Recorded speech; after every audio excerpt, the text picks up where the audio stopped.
Okay dear students, good evening, how are you. आप लोगों की पढ़ाई अच्छी चल रही होगी, लेकिन मैं जो मॉडर्न हिस्ट्री में जो मैंने आपको बताया था वही बात आप ध्यान रखना। इंटीग्रेटेड अप्रोच नहीं छोड़ना है, हमें एक टॉपिक दूसरे टॉपिक से जोड़ कर देखना है। पहले मैंने आपको एंशिएंट विश्व बताया, उसमें केंद्र में तो यूरोप ही है क्योंकि इतिहास यूरो केंद्रित है। जो परिवर्तन है उसका सेंटर यूरोप अभी बना हुआ है, एंशिएंट में नहीं अभी। एंशिएंट वर्ल्ड के बारे में थोड़ा बताया, मिडिवल वर्ल्ड के बारे में बताया, फिर हमने बताया कि आधुनिक पश्चिम का उद्भव कैसे हुआ।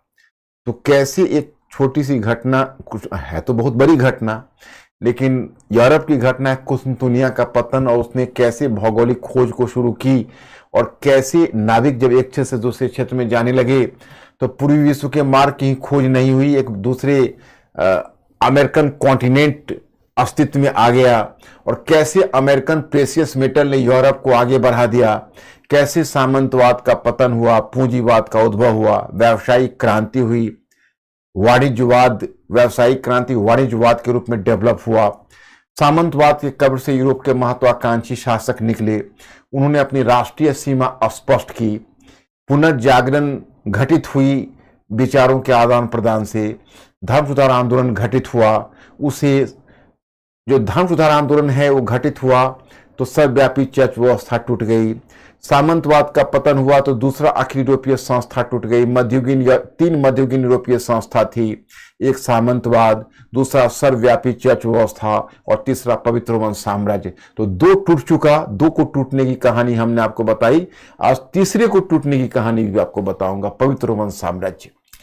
तो मैं स्टूडेंट्स अब यहां पर हम आपसे बताना चाहेंगे और आपसे अपेक्षा करना चाहेंगे कि आप इनके बीच संबंधों को समझिए। देखिए, पुनर्जागरण, धर्म सुधार आंदोलन, व्यावसायिक क्रांति, पुनर्जागरण, धर्म सुधार आंदोलन एंड प्रोटेस्टेंट आंदोलन, राष्ट्रीय राज्यतंत्र का उद्भव और महत्वाकांक्षी राज्यतंत्र, ये सारे टॉपिक एक ही थैली के चट्टे पट्टे हैं, एक दूसरे से जुड़े हुए हैं। और यहां पर एक तरह से चिकन एंड हेन सिंड्रोम लागू है। चिकन एंड हेन सिंड्रोम का मतलब होता है यह तय करना कठिन है पहले मुर्गी हुई या अंडा हुआ, मतलब पहले पुनर्जागरण शुरू हुआ या व्यावसायिक क्रांति हुई, व्यावसायिक क्रांति पहले हुई या पुनर्जागरण हुआ। उसी प्रकार से सामंतवाद का पहले पतन हुआ या पुनर्जागरण आया। सारे कारण एक दूसरे के कारण है और एक दूसरे के परिणाम है, मतलब वहां पर सभी एक दूसरे से जुड़े हुए हैं। अब आप सहज तभी होंगे इन टॉपिक्स में, मैं समझता हूं कि इनिशियली आपको दिक्कत होगी, लेकिन धीरे धीरे आप चीजों को बहुत ही एंजॉय करोगे, वर्ल्ड हिस्ट्री में मॉडर्न हिस्ट्री से भी ज्यादा, क्योंकि आपकी निगाह को खोल देगा। अब हम जो टॉपिक कवर कर रहे थे, तो कल मैंने लास्ट कहां छोड़ा था वहीं से मैं आगे बढ़ता हूं। ये आधुनिक पश्चिम के उद्भव में हमने आपको पीछे सारी चीजें दिखाई और वहां से लेते हुए आप लोगों को फिर मैं आ गया था वाणिज्यवाद, और वाणिज्यवाद के बाद इसे मैंने निरंकुश राजतंत्र का उद्भव को डील किया, और निरंकुश राजतंत्र के बाद अब ये दो क्वेश्चन हमें डील करना था। मैं स्टूडेंट्स पहले ये बताइए, एक क्वेश्चन के स्टेटमेंट को पढ़िए। इस कथन से आप कहां तक सहमत हैं कि 16वीं 17वीं सदी के यूरोप में राष्ट्रीय राज्य का उद्भव संयोग से अधिक और योजना से कम था? अब आप लोग तो काफी प्रशिक्षित हो चुके थे मॉडर्न हिस्ट्री में, अब इस प्रश्न को पढ़कर आप लोग अभी बताइए ताकि मैं समझ सकूं कि आपकी स्मृति अभी भी ताजा है। ये क्वेश्चन हाइपोथेटिकल है क्योंकि इसमें हमने लिखा नहीं है, या आर्गुमेंटेटिव है। क्वेश्चन हाइपोथेटिकल है या आर्गुमेंटेटिव है? आप लोग जल्दी से मुझे इन्फॉर्म करिए। I am just waiting for your answer. हम आपके उत्तर की प्रतीक्षा कर रहे हैं, आप जल्दी से क्लियर करिए कि यह क्वेश्चन हाइपोथेटिकल है या आर्गुमेंटेटिव है। यस। अब my students, you are really brilliant, अभी तक आपने भूला नहीं, ये क्वेश्चन आर्गुमेंटेटिव है। अब मैं पहले क्वेश्चन समझा देता हूं। ये पूछ रहा है कि किस कथन से आप कहां तक सहमत हैं कि 16वीं सदी के यूरोप में राष्ट्रीय राज्य का उद्भव सहयोग से अधिक और योजना से कम था। मतलब ये कह रहा है कि क्या आप इसको मानते हैं, यूरोप में जो राष्ट्रीय राजतंत्र का उद्भव हुआ, राष्ट्रीय राजतंत्र से हमारा आशय है कि आप इसको ऐसे समझिए, ये यूरोप है, ऐसे राष्ट्रीय सीमा खींच खींच कर ए बी सी डी ये सब अलग अलग शासक इमर्ज किया। ये अलग अलग शासक इमर्ज किया ABCD, और यही है यूरोप के महत्वाकांक्षी शासक।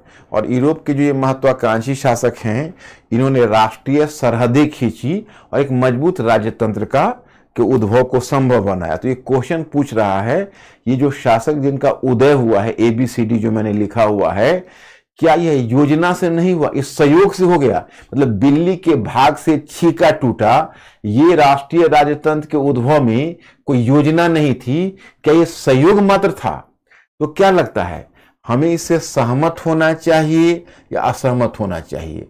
अब आप लोग थोड़ा हिंट दीजिए माय ब्रिलियंट स्टूडेंट, कि हम सहयोग की भूमिका ज्यादा बताएं, योजना की भूमिका ज्यादा बताएं, या केवल सहयोग की भूमिका बताएं या केवल योजना की भूमिका बताएं? मतलब संयोग और भूमिका में आप किसको ज्यादा महत्व दोगे? सहयोग एवं भूमिका। मैं मार्क दे देता हूं, अगर पॉइंट 1 मतलब सहयोग और पॉइंट 2 नंबर भूमिका, तो आप पॉइंट 1 को चुनोगे या पॉइंट 2 को चुनोगे? बी फास्ट, जल्दी।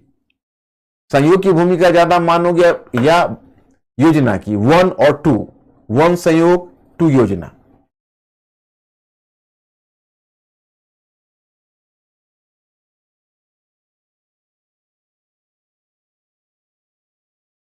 टू योजना। वाह वाह माय फ्रेंड्स, मुझे आपसे यही उम्मीद थी। अब देखिए कैसे इसको मैंने ले गया। 16वीं और 17वीं सदी के यूरोप में राष्ट्रीय राजतंत्र के उद्भव के लिए एक से अधिक कारक उत्तरदायी रहे थे। इंट्रोडक्टरी लाइन है आपका। इनमें से कुछ कारक महज एक सहयोग के परिणाम थे, ये भी कहा है महज सहयोग के परिणाम थे। तो कुछ योजना की उपज, कुछ योजना की भी उपज थे। हालांकि उनके उत्थान में दोनों प्रकार के कारकों की भूमिका रही है, परंतु योजना की भूमिका अधिक प्रभावी मानी जानी चाहिए। योजना की भूमिका अधिक प्रभावी मानी जानी चाहिए, इससे निम्नलिखित रूप में समझा जा सकता है। अब क्यों? इतिहास में सहयोग की तुलना में योजना की भूमिका ज्यादा होती है। देखिए, सामंतवाद बनाम राजतंत्र। सामंतवाद का विघटन निश्चय ही सहयोग का परिणाम था। सामंतवाद को तोड़ा किसने? सामंतवाद तो अपने कारणों से टूट गया। तो सामंतवाद का पतन निश्चय ही एक सहयोग था, परंतु सामंतवाद के विघटन का परिणाम अराजकता अथवा जनता का शासन भी हो सकता था।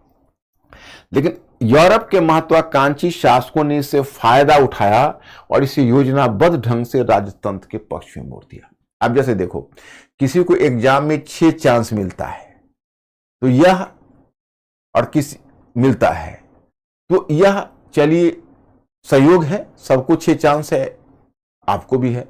लेकिन अगर आप एग्जामिनेशन में सफल होते हैं तो अपनी तैयारी से होते हैं। तो सामंतवाद का विघटन हुआ तो ठीक है, सामंतवाद राजतंत्र के मार्ग में बाधा था, तो सामंतवाद का पतन हुआ तो राजतंत्र को फायदा मिला। लेकिन यह फायदा तब मिलता जब फायदा उठाता। अगर उस समय के महत्वाकांक्षी शासक वाणिज्यवाद के माध्यम से, आप याद करिए, योजना नहीं बनाते, अगर वह उस वैक्यूम जो खालीफन सामंतवाद के पतन में के बाद आ गया था, उससे अगर वह फायदा नहीं उठाते योजनाबद्ध तरीके से, तो क्या उसका फायदा राष्ट्रीय राजतंत्र को मिलता? नहीं ना। बल्कि इसका फायदा, मतलब ऐसा भी हो सकता था कि सामंतवाद का पतन हुआ तो जनता ही डायरेक्ट अपने हाथों में शक्ति ले लेता, यानी डेमोक्रेसी जैसी चीज आ जाती, या हो सकता था कि पूरी अराजकता आ जाती, एनार्की आ जाती। लेकिन अगर राष्ट्रीय राजतंत्र का उद्भव फिर हो सका तो योजना के कारण। पॉइंट 1। दूसरा है पुनर्जागरण बनाम प्रोटेस्टेंट आंदोलन। अब देखो, पुनर्जागरण प्रायोजित नहीं था, पुनर्जागरण के पीछे कोई योजना नहीं, तो घटित हो गया, विचारों का आदान प्रदान हुआ, हो गया, बल्कि संयोगवश था। परंतु प्रोटेस्टेंट आंदोलन तो निश्चय ही प्रायोजित था, ये तो योजनाबद्ध था। प्रायोजित मतलब किसी ने उसको लाने में मदद की थी। याद करिए, व्यापारी वर्ग, ने उसको सपोर्ट किया था, यानी मध्य वर्ग ने सपोर्ट किया था और मोनार्की ने सपोर्ट किया था, अपने अपने कारणों से। कर मैंने आपको स्पष्ट किया हुआ है, तो वो कारण था। इसे मध्य वर्ग और यूरोपीय राजतंत्र का समर्थन प्राप्त हुआ था। तो इसको मध्य वर्ग का भी समर्थन प्राप्त हुआ था और यूरोपीय राजतंत्र का समर्थन भी प्राप्त हुआ था। ये मैंने आपको कल समझाया हुआ है, किसी को कोई प्रॉब्लम तो नहीं है। अब व्यावसायिक क्रांति बनाम वाणिज्यवाद। व्यावसायिक क्रांति एक स्वाभाविक प्रक्रिया की उपस्थिति, मतलब वो तो संयोग से होता गया, इसलिए इसे संयोग का ही परिणाम माना जाना चाहिए। किंतु वाणिज्यवाद राजाओं के द्वारा, मोनार्क के द्वारा उसको मोड़ा गया था। तो वाणिज्यवाद एक सुनियोजित कदम था जो यूरोपीय राजतंत्र के द्वारा अपनाया गया था। इसका उद्देश्य था राज्य एवं राजतंत्र को शक्तिशाली बनाना। अतः हम ऐसा कह सकते हैं कि यूरोप में राष्ट्रीय राजतंत्र के उद्भव में संयोग की अपनी भूमिका रही, परंतु निर्णायक भूमिका तो योजना नहीं निभाई। निर्णायक भूमिका योजना निभा रही। दूसरा, ये देखो बिल्कुल ही अस्पष्ट है, इसमें आपको दिक्कत नहीं है। यूरोप में राष्ट्रीय राज्य के उद्भव के कारकों की व्याख्या कीजिए, तो वही सभी कारक है। इंट्रोडक्शन है, क्योंकि हाइपोथेटिकल क्वेश्चन है, तो इसमें आपको कोई प्रॉब्लम नहीं। सामंतवाद का विघटन है, यूरोपीय चर्च व्यवस्था का विघटन है, वाणिज्यवाद है, वेस्टफेलिया की संधि है। तो ये आपका हो गया वो टॉपिक। अब मैं आपको 30 वर्षीय युद्ध समझाना चाहता हूं। देखिए 30 वर्षीय युद्ध।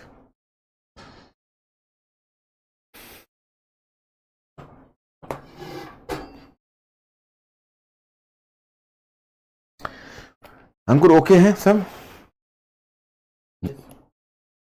ओके। अब 30 Years War माय स्टूडेंट समझना है आपको। देखिए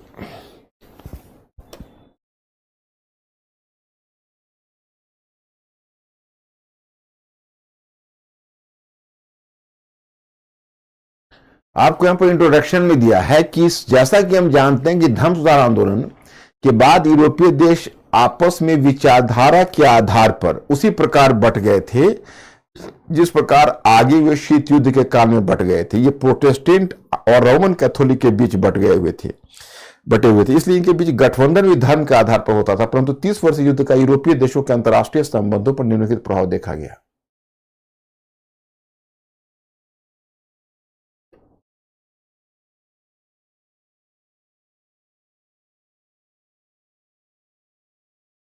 देखो पहले मैं 30 वर्षीय युद्ध आपको बता दूं, इसमें बड़ा संक्षिप्त दिया हुआ है, तो मैं थोड़ा आपको विस्तृत करके बताता हूं। देखिए जैसे मान लीजिए यह यूरोप है, ये ब्रिटेन है, ये डेनमार्क, ये स्वीडन है, ये फ्रांस है,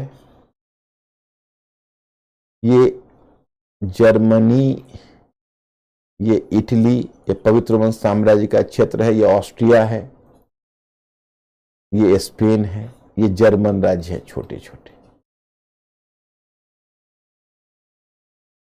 मेनली आप ऐसे मान के चलिए। और भी देश हैं अलग अलग हैं, पोलैंड है इधर अलग है, अभी उसका अस्तित्व नहीं हुआ है, पोलैंड अभी अस्तित्व में नहीं है।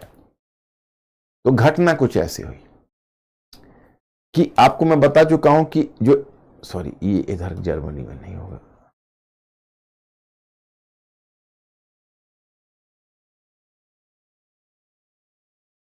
मैं आपको बता चुका हूं कि जैसे ये स्पेन है, तो जो ये स्पेन में यहां पर हैब्सबर्ग वंश है, ऑस्ट्रिया में हैब्सबर्ग वंश है, और यही हैब्सबर्ग वंश है, ये जर्मन राज्य है, ये पवित्र रोमन साम्राज्य का हिस्सा है। तो पवित्र रोमन साम्राज्य के पद पर अगर कोई राज्य स्थापित होता, पवित्र रोमन साम्राज्य का, आप लोग गौर से सुनना, तो पवित्र रोमन साम्राज्य के पद पर हैब्सबर्ग वंश का ही कोई शासक स्थापित होता, तो कभी स्पेन का वो शासक स्पेन से जाता, तो कभी ऑस्ट्रिया से आता। दोनों जगह पर हैब्सबर्ग वंश का शासन था, दोनों एक ही वंश था। तो क्या हुआ कि घटना कुछ इस तरह की हुई, उस समय ऑस्ट्रिया का जो हैब्सबर्ग वंश था, वो ऑस्ट्रिया के हैब्सबर्ग वंश का शासक वहां पवित्र रोमन सम्राट के पद पर था, ऑस्ट्रिया से था, उसका नाम था फर्डिनेंड द्वितीय, वो पवित्र रोमन सम्राट था।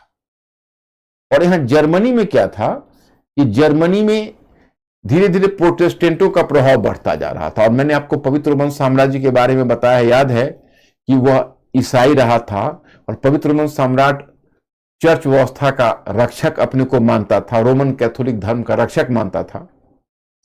और धर्म के आधार पर यूरोप भी विभाजित था, यूरोप स्वयं धर्म के आधार पर विभाजित था। आप अगर गौर से देखेंगे तो यूरोप की स्थिति यह थी कि यूरोप दो भागों में विभाजित था, रोमन कैथोलिक एंड प्रोटेस्टेंट। कुछ देश रोमन कैथोलिक थे, कुछ प्रोटेस्टेंट थे।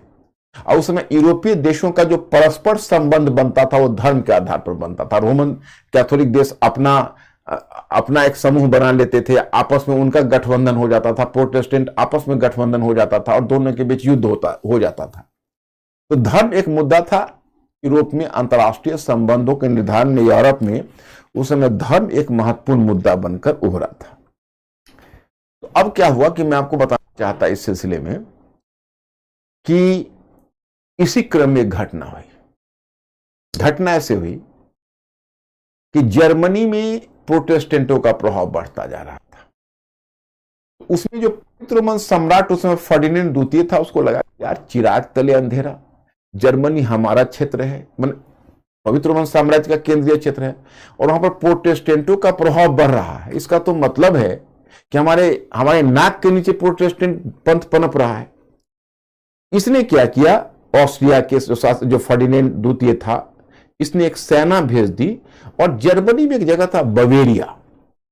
तो बवेरिया में प्रोटेस्टेंट शासक था, वही प्रोटेस्टेंट पंथ को प्रोत्साहन दे रहा था। तो बवेरिया के शासक को फ्रेडरिक नाम था उसको दबाया। उसने सेना भेजकर जर्मनी में प्रोटेस्टेंटों को दबा रहा था। तो यह बात प्रोटेस्टेंट देशों को मंजूर नहीं हुआ और 3 प्रोटेस्टेंट देश, एक था इंग्लैंड, दूसरा था डेनमार्क, तीसरा था स्वीडन। तो ब्रिटेन, डेनमार्क और स्वीडन ये प्रोटेस्टेंट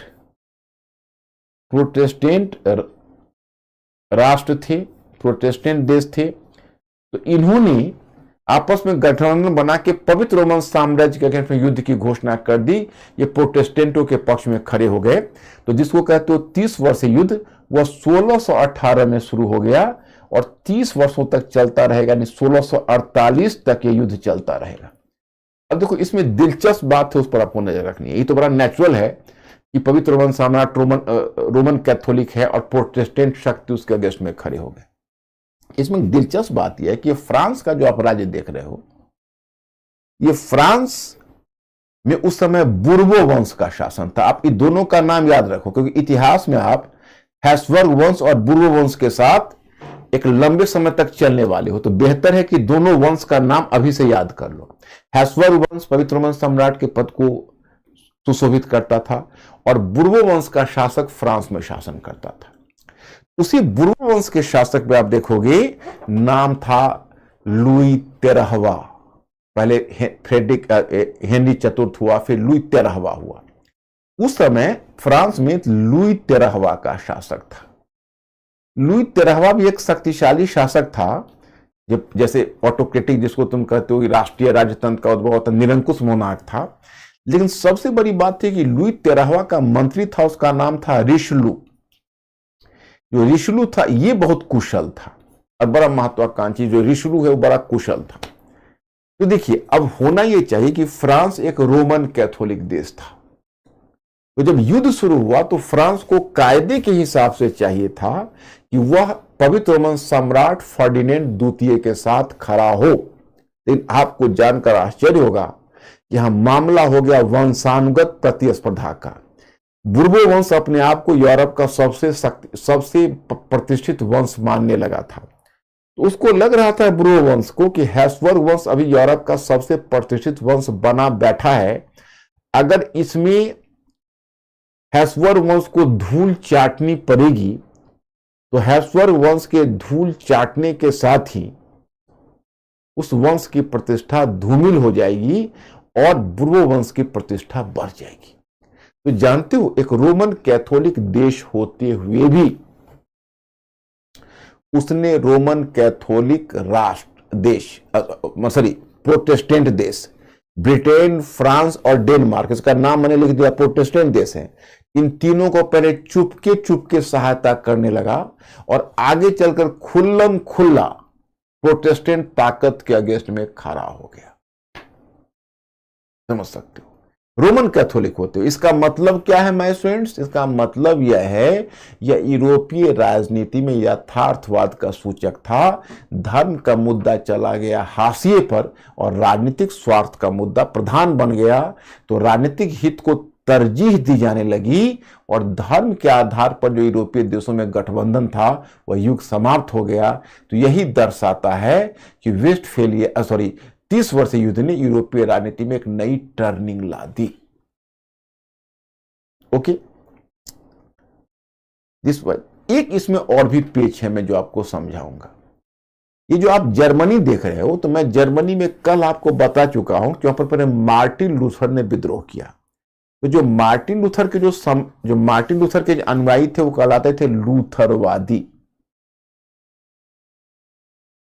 लूथरवादी। और दूसरा मैंने सुधारक काल्विन का नाम कहा था, तो जो काल्विन के जो अनुयायी थे वो कहलाते थे काल्विनवादी। तो मार्टिन लूथर के जो समर्थक थे वो अधिकांशतः भूमिधारी कुलीन थे और काल्विन के जो समर्थक थे वो पूंजीपति थे।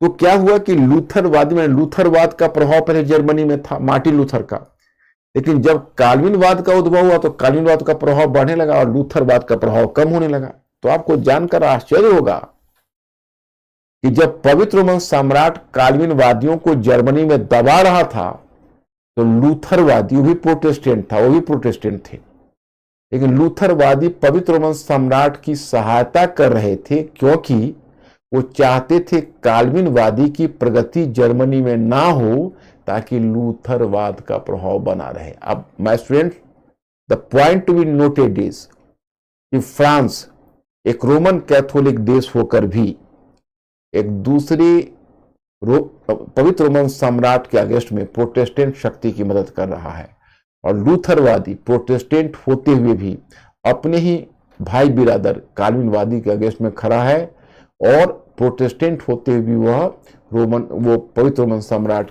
जो कैथोलिक विश्व का प्रधान है उसकी सहायता कर रहा है। तो यही है यूरोपीय राजनीति में यथार्थवाद।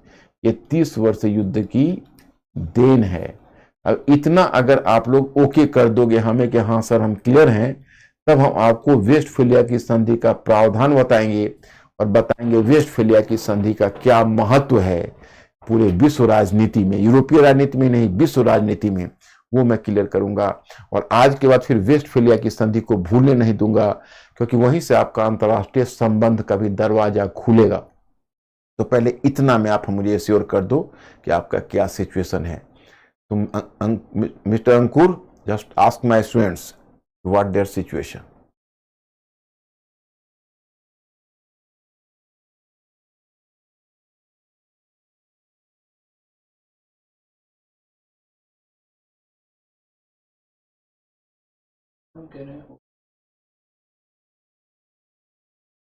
ओके, ठीक।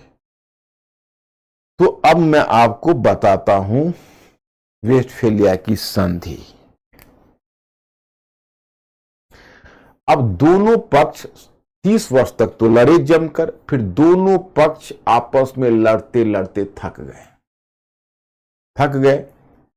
पवित्र रोमन साम्राज्य को शक्ति को प्रतिष्ठा को धक्का लगा और इसी के साथ पवित्र रोमन साम्राज्य का पतन हो गया। और पवित्र रोमन साम्राज्य का पतन हो गया तो 1648 में जर्मनी में एक जगह है वेस्टफेलिया, उसमें वेस्टफेलिया की संधि हुई।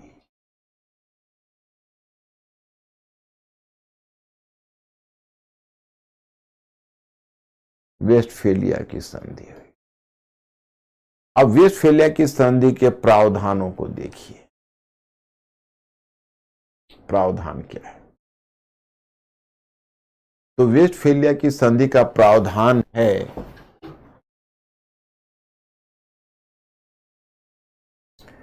कि पवित्र रोमन साम्राज्य के पतन के साथ जर्मन राज्यों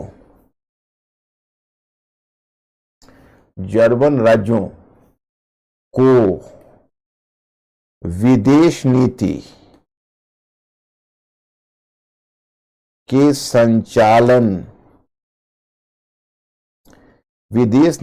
संचालन की स्वतंत्रता। जानते हैं आप, जब वेस्टफेलिया की संधि हुई तो वेस्टफेलिया की संधि के बाद फिर जर्मन राज्यों को स्वतंत्रता मिली कि वह अपने ढंग से युद्ध और शांति की उद्घोषणा कर सकते हैं और अपनी विदेश नीति का संचालन कर सकते हैं। अब कहोगे भाई जर्मन राज्य कौन है, तो यही है 200 छोटे छोटे जर्मन राज्य जिनके ऊपर पवित्र रोमन साम्राज्य का नियंत्रण था। वेस्टफेलिया की संधि में जब पवित्र रोमन साम्राज्य का नियंत्रण टूटा तो इन जर्मन राज्यों को अधिकार मिल गया कि जर्मन राज्य युद्ध की घोषणा कर सकते हैं या जर्मन राज्य शांति की उद्घोषणा कर सकते हैं और ये जर्मन राज्य स्वतंत्र रूप से अपनी विदेश नीति का संचालन कर सकते हैं। दूसरा,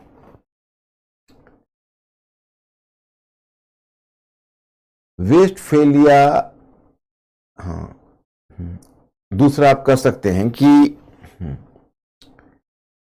पवित्र रोमन साम्राज्य के पतन के साथ राजनीति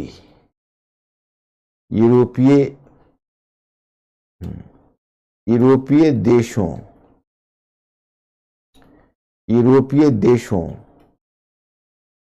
के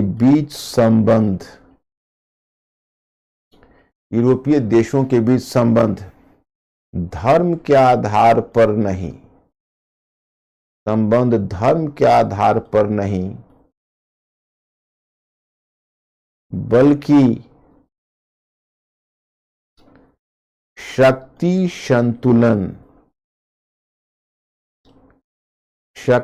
संतुलन की अवधारणा के आधार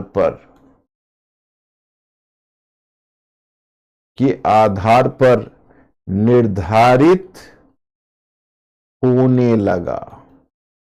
मैं 1 मिनट में समझाता हूं, बिल्कुल शीशे की तरह साफ कर दूंगा। देखो, जैसे पहले जो यूरोपीय देशों का संबंध आपस में होता था वो धर्म के आधार पर होता था। ओके, मतलब धर्म के आधार पर मित्रता होती थी, शत्रुता होती थी, रोमन कैथोलिक प्रोटेस्टेंट। पवित्र रोमन साम्राज्य यूरोप में धर्म का सबसे बड़ा रक्षक था। अब पवित्र रोमन कैथोलिक चर्च व्यवस्था तो पहले ही बिखर चुकी थी। अब जब पवित्र रोमन साम्राज्य आया तो पवित्र रोमन साम्राज्य कुछ न कुछ धर्म के प्रभाव को बनाए रखा था। अब स्वयं पवित्र रोमन साम्राज्य का जब पतन हो गया तो अच्छा, राजनीति में यथार्थवाद तो आ ही चुका था। रोमन कैथोलिक देश एक दूसरे रोमन कैथोलिक देश के अगेंस्ट में खड़ा है, प्रोटेस्टेंट काल्विनवादी के अगेंस्ट में लूथरवादी खड़े हैं। तो अब उनके जो देशों के संबंध है वो गैर धार्मिक बातों से प्रभावित होने लगा। तो यूरोप में एक नई अवधारणा आ गई, उस अवधारणा को कहते हैं शक्ति संतुलन की अवधारणा, बैलेंस ऑफ पावर। और बैलेंस ऑफ पावर का जो कॉन्सेप्ट है वो इतना रेलिवेंट कॉन्सेप्ट है, इतना रेलिवेंट कॉन्सेप्ट है, इतना प्रासंगिक, आज तक शक्ति संतुलन की अवधारणा कहीं न कोई रूप में बनी हुई है विश्व राजनीति में। शक्ति संतुलन की अवधारणा क्या है मैं आपको बताता हूं। मेंटली अलर्ट हो आप लोग, ये मेरा कोड वर्ड है, आप लोग जानते ही हो। शक्ति संतुलन की अवधारणा का मतलब हुआ कि जैसे देखिए, अगर कोई एक यूरोपीय राष्ट्र ज्यादा ताकतवर होने लगता था तो उसके अगेंस्ट में कुछ राष्ट्र मिलकर परस्पर गठबंधन बना लेते थे और गठबंधन बनाने के बाद उसे पराजित करके उसकी शक्ति को प्रति संतुलित कर देते थे। मतलब जैसे अब मान लो कि कोई अगर बहुत मजबूत हो रहा है यूरोपीय राजनीति में और जब बाकी देशों के लिए खतरा हो रहा है तो आपस में कुछ देश गठबंधन बनाकर और उसको युद्ध में ललकारते थे या उसको संतुलित कर देते थे और युद्ध में पराजित करके उसकी ताकत को कम कर देते थे। लेकिन हाँ, ध्यान दें, उसको पूरी तरह नहीं कुचलते थे, क्योंकि हो सकता है कि कल फिर उनकी सहायता की जरूरत पड़े दूसरे शक्ति को संतुलित करने के लिए, इसलिए केवल पावर को कट करके छोड़ देते थे। जैसे आप देखोगे यूरोपीय राजनीति में 17वीं सदी में लुई 14वां का उद्भव हुआ फ्रांस में। वो अपने आप को सन किंग बोलता था। तो लुई 14वां अति ताकतवर शासक था। तो कहीं ना कहीं जो लुई 14वां है उसका बल रहा था, मतलब यूरोप में डोमिनेट करने लगा। तो ब्रिटेन के नेतृत्व में यूरोपीय संगठन बना, एक पहले ऑक्सबर्ग लीग बनी, फिर यूरोपीय लीग बनी, और लुई 14वां के युद्ध में पराजित करने के बाद शक्ति को संतुलित कर दिया गया। आगे तुम देखोगे जो आगे आने वाला है, लुई 14वां ट्रॉफिक तो नहीं आने वाला है, आगे आने वाला है नेपोलियन बोनापार्ट का उद्भव होगा। और नेपोलियन जब यूरोप के लिए खतरा बन जाएगा तो ब्रिटेन के नेतृत्व में 4 कोलिशन बनेंगे, और पहले फिर लिपजिग के युद्ध में, फिर वाटरलू के युद्ध में नेपोलियन को अंतिम रूप से पराजित करके और फ्रांस को की शक्ति में कटौती कर दी जाएगी। तो ये होता था शक्ति संतुलन। अब एक बात जानते हो, अब शक्ति संतुलन का यूरोप में सबसे बड़ा जो पैरोकार था वो कौन था? ब्रिटेन था। मैं आपको बताऊंगा आगे कि यूरोप में एक सप्तवर्षीय युद्ध हुआ, 7 ईयर्स वॉर। और वो 7 ईयर्स वॉर किस टाइम पीरियड में हुआ है? तो 1756 से 63 के बीच हुआ। आगे इसकी चर्चा मैं करूंगा। उस युद्ध में एक्चुअली ब्रिटेन और फ्रांस के बीच एक प्रतिस्पर्धा चल रही थी उपनिवेशों के लिए। जैसे एक तरफ ब्रिटेन चाहता था कि हम दुनिया के सबसे बड़ी औपनिवेशिक शक्ति बन जाए, दूसरी तरफ फ्रांस चाहता था कि हम दुनिया की सबसे बड़ी औपनिवेशिक शक्ति बन जाए। तो दोनों के बीच निरंतर राइवलरी, निरंतर दोनों के बीच प्रतिद्वंद्विता चली आ रही थी। अंत में 7 ईयर्स वॉर जो 56 से 63 तक चली, 56 से 63 तक, 1756 से 63 तक, उसमें ब्रिटेन की जीत हो गई, फ्रांस हार गया। वही आपने मॉडर्न हिस्ट्री में पढ़ा होगा, वहां पर हमने चर्चा की है सप्तवर्षीय युद्ध का, कर्नाटिक वॉर, आपको याद होगा, थर्ड कर्नाटिक वॉर। तो आपको याद है बांडीवास के युद्ध में फ्रांसीसी अंतिम रूप से हार गए थे। उस सप्तवर्षीय युद्ध का ही विस्तार था भारत में। तो पूरा वर्ल्ड में वो युद्ध फैला था, उसको मिनी वर्ल्ड वॉर बोलते हैं। तो एशिया में फ्रांस ने इंडिया खो दिया, और अमेरिका में फ्रांस ने कनाडा खो दिया। तो उसके बाद ब्रिटेन बन गया दुनिया की सबसे बड़ी औपनिवेशिक शक्ति। तो ब्रिटेन सबसे बड़ी औपनिवेशिक शक्ति बन गया। उसके बाद ब्रिटेन यूरोप में की राजनीति से अपना ध्यान हटा लिया। वैसे भी तो ब्रिटेन को देखोगे तो मैंने आपको बताया है कि देखो ये इंग्लिश चैनल है, तो इंग्लिश चैनल के माध्यम से ब्रिटेन, वैसे भी ये इंग्लिश चैनल है फ्रांस और ब्रिटेन के बीच, वो शेष यूरोप से कटा हुआ था।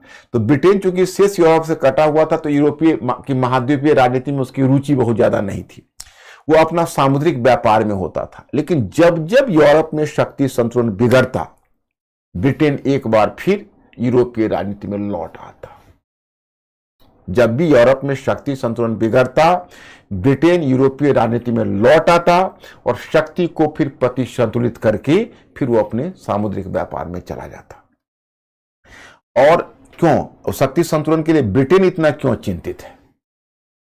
ब्रिटेन इसलिए शक्ति संतुलन के लिए चिंतित है कि ब्रिटेन को लगता है कि अगर यूरोप में कोई एक शक्ति डोमिनेट कर गई, एक शक्ति बहुत पावरफुल हो गई, तो पहले वह यूरोप के महाद्वीप पर अपना नियंत्रण स्थापित करेगी, और तब उसका ध्यान समुद्र पर जाएगा, और फिर समुद्र में हमारा पीछा करके हमें दबाने की कोशिश करेगा। इसलिए उनका ध्यान समुद्र पर जाए, उससे पहले हम यूरोप में किसी शक्ति को इतना ताकतवर ना होने दे कि वो महाद्वीप पर हावी हो सके।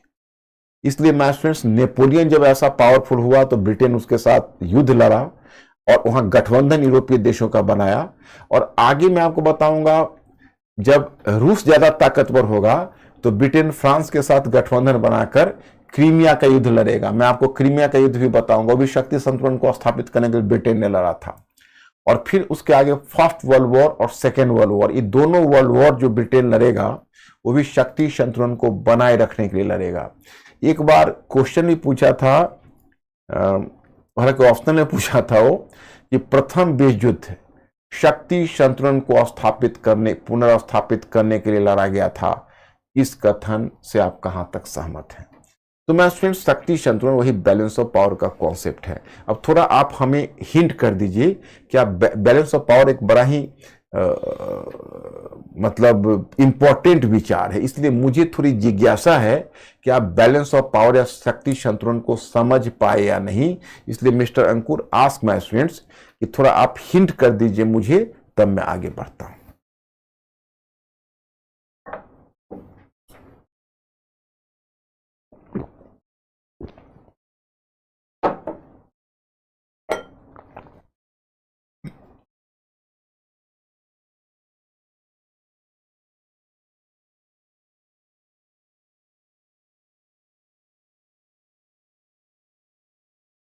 Yes, good. अब देखो, ये दूसरा बिंदु तो मैंने आपको कहा, अब तीसरा बिंदु मैं कहना चाहता हूं। देखिए,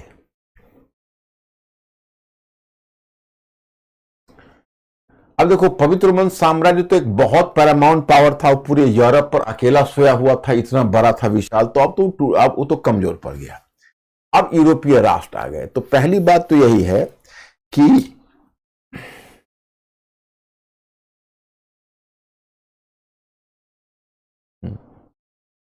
यूरोपीय राष्ट्रों को स्वीकृति मिली तथा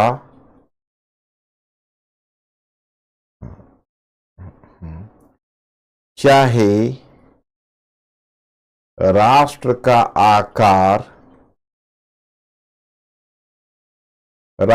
आकार बड़ा हो अथवा छोटा, राष्ट्र का आकार बड़ा हो अथवा छोटा, परंतु अंतर्राष्ट्रीय संबंधों में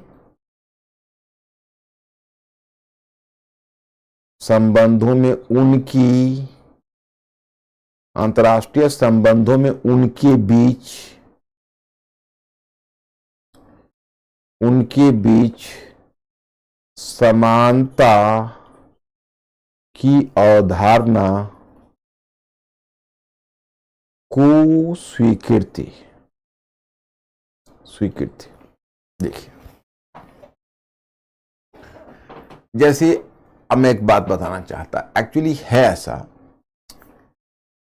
पहली बात तो यूरोपीय राष्ट्रों की स्वीकृति मिली से मेरा क्या आशय मैं बताता हूं। देखिए, यूरोपीय राष्ट्रों को स्वीकृति मिली का मतलब यह हुआ कि इनकी राष्ट्रीय सीमा की स्वीकृति मिली। जैसे आप इसको ऐसे समझिए, जैसे अब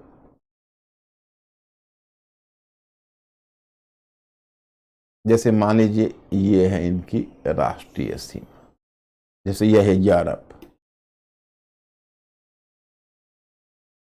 यह यूरोप है, देखिए है। तो अब क्या है कि इस यूरोप में देखो अलग अलग राष्ट्र बने, 1 2 3 4 5 6 7 ऐसे राष्ट्र बने। तो सभी ने अपनी अपनी राष्ट्रीय सीमा खींची। अब मान लीजिए आपने अपने दरवाजे का बाउंड्री वॉल खींचा, दूसरे ने भी अपना बाउंड्री वॉल खींचा। तो कहीं आपने सरकारी जमीन पर बाउंड्री वॉल खींचा, आपका बाउंड्री वॉल वैध है या अवैध है, वो तभी तय होगा जब मोहल्ले की पंचायत बैठेगी और पंचायत ओके कर देगा, ठीक है आप सभी का बाउंड्री वॉल सही है। नहीं तो अगर जब तक वो बाउंड्री वॉल सही नहीं माना जाएगा, तब तक तो आपके बाउंड्री वॉल को समाज में वैधता नहीं मिलेगी। भले ही आपने थोड़ा सड़क की जमीन पर भी कब्जा कर लिया हो या अपनी जमीन छोड़ के ही सड़क को दे दी हो। तो पहली बात तो यह है कि ये वेस्टफेलिया की संधि एक ऐसा अंतर्राष्ट्रीय सम्मेलन था जिसमें राष्ट्रीय राज्य को मान्यता मिली, मतलब उनकी सीमा को स्वीकार किया गया। और एक और बात हुई, अब कोई राष्ट्र बड़ा है, कोई राष्ट्र छोटा है, चाहे राष्ट्र बड़ा हो या छोटा हो, अंतर्राष्ट्रीय मंच पर सभी की समानता को स्वीकृति दी गई। अब देखो, ये वेस्टफेलिया की संधि से ही आया है जो आज तक चल रहा है। कई बार देखोगे कि नेपाल का भी शासक आता है, चाहे नेपाल का प्राइम मिनिस्टर आता है, तो फिर भारतीय प्राइम मिनिस्टर उसको वही सम्मान के साथ गार्ड ऑफ ऑनर देता है जो अमेरिकन प्रेसिडेंट को देता है। भले ही वेटेज में फर्क है, उसे विशेष स्वागत होगा, लेकिन वो सारी औपचारिकताएं यहां भी पालन होगी। क्यों? राज्य का आकार बड़ा हो या छोटा, लेकिन आपको समानता का व्यवहार उसके साथ करना है। यह पहली बार वेस्टफेलिया की संधि में आई, और जब यूरोप का विस्तार अन्य महाद्वीपों में होगा तो वेस्टफेलिया की संधि का विस्तार अन्य महाद्वीपों में भी हो जाएगा। मुझे लगता है ये बात आप लोग समझ गए होंगे, क्योंकि आप लोग जितना ब्रिलियंट हो तो कोई दिक्कत एज सच नहीं होगी। अब देखो चौथा, क्या मिस्टर अंकुर एनी प्रॉब्लम?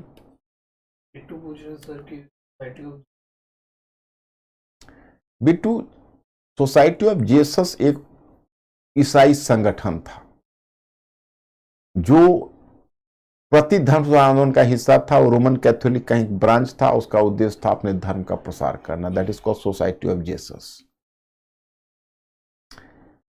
पॉइंट 4 में है,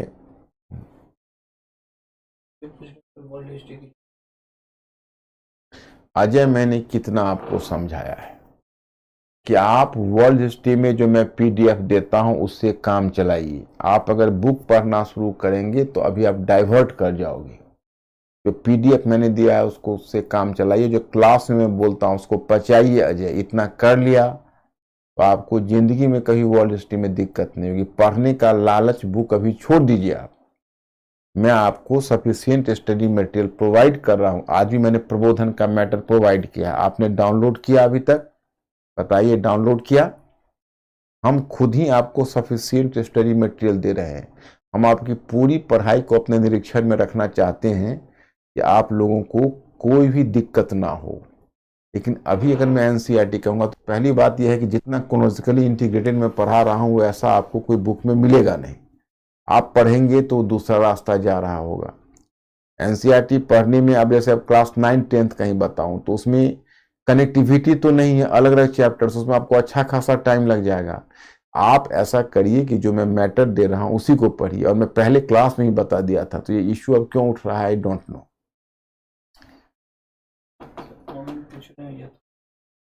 ओहो अमन, कई बार तुम लोग इतने बड़े बड़े क्वेश्चन समझते हो और कभी इतनी छोटी सी बात पूछ देते हो। यथार्थवाद कोई इसका निश्चित मीनिंग नहीं है कि मैं यथार्थवाद का मतलब आपको समझा सकूं। यथार्थवाद का संदर्भ के अनुसार उसका अलग अलग मीनिंग निकलता है। जैसे आदर्शवाद का उल्टा हुआ यथार्थवाद, मतलब जो अव्यवहारिक है वो आदर्शवाद है और जो व्यवहारिक है वो यथार्थवाद है।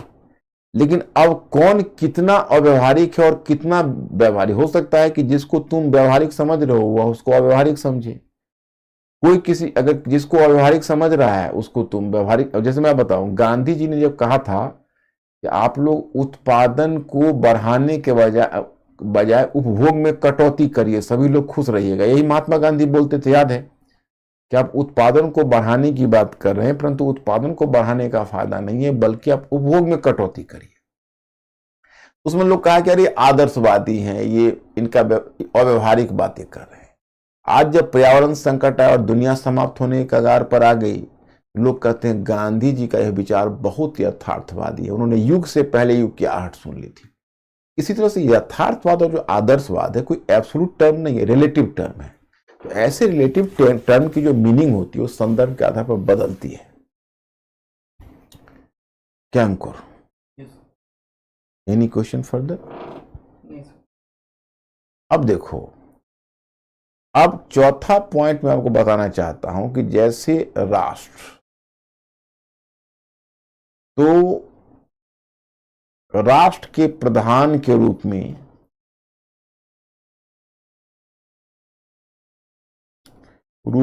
राजा की स्वीकृति तथा युद्ध के विकल्प के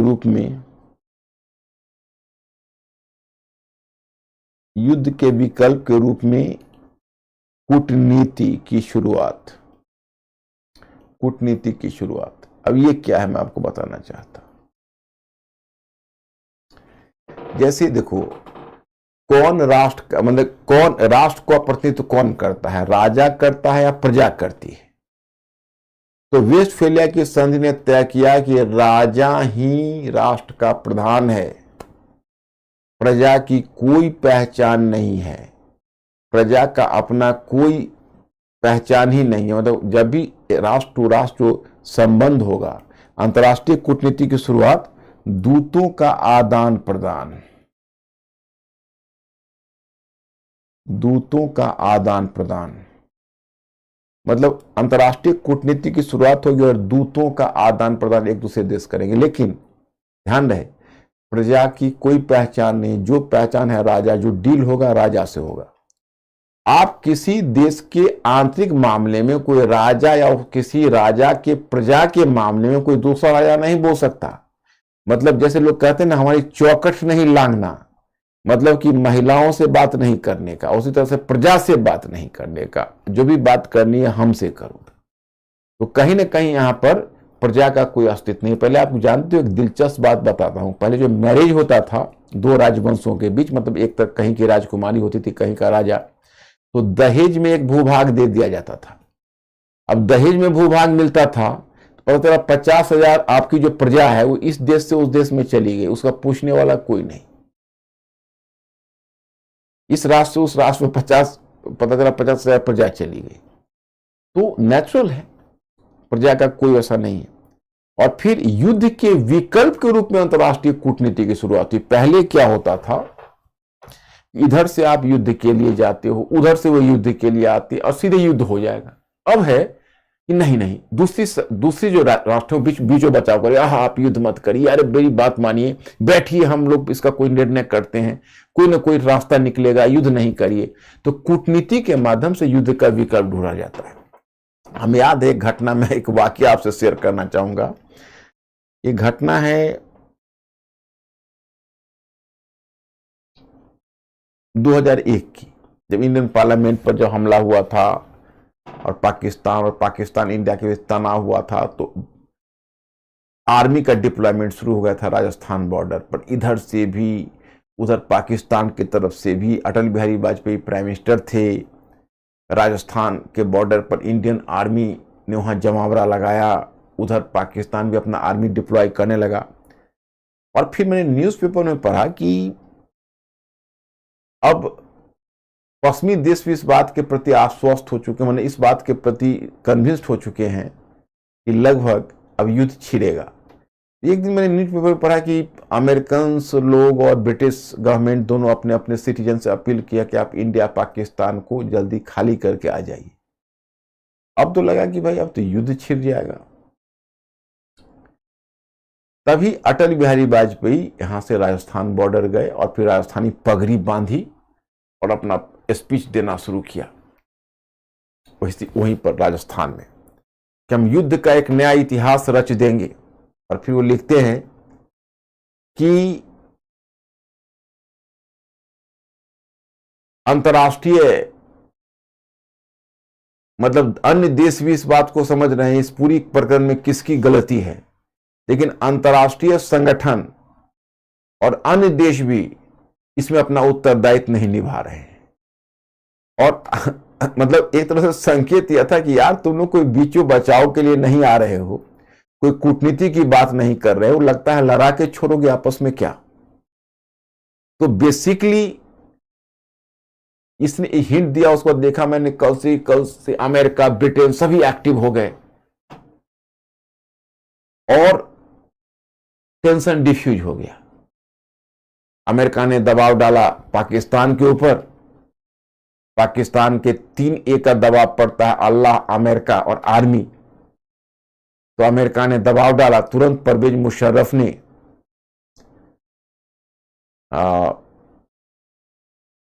एक कॉल किया अटल बिहारी वाजपेयी को। दोनों का हॉटलाइन में दोनों के बीच वार्ता हुई 15 मिनट और टेंशन डिफ्यूज हो गया, दोनों की आर्मी वापस आने लगी। ये कूटनीति के माध्यम से युद्ध का विकल्प खोजना जो वेस्टफेलिया की संधि में पहली बार आई। और मैं आपको और बताना चाहता कि फिर वेस्टफेलिया की संधि का एक प्रावधान था जो अंतर्राष्ट्रीय विधि व्यवस्था की शुरुआत। अंतर्राष्ट्रीय विधि व्यवस्था की शुरुआत, व्यवस्था की शुरुआत मतलब पहली बार अंतर्राष्ट्रीय कानून इसमें अस्तित्व में आए, एक देश से दूसरे देश के संबंधों में किस तरह के कानून लागू होंगे। और एक जो सबसे अहम चीज है जो ऊपर ही लिखना था, छूट गया मुझे, निश्चित निश्चित भौगोलिक सीमा के आधार पर,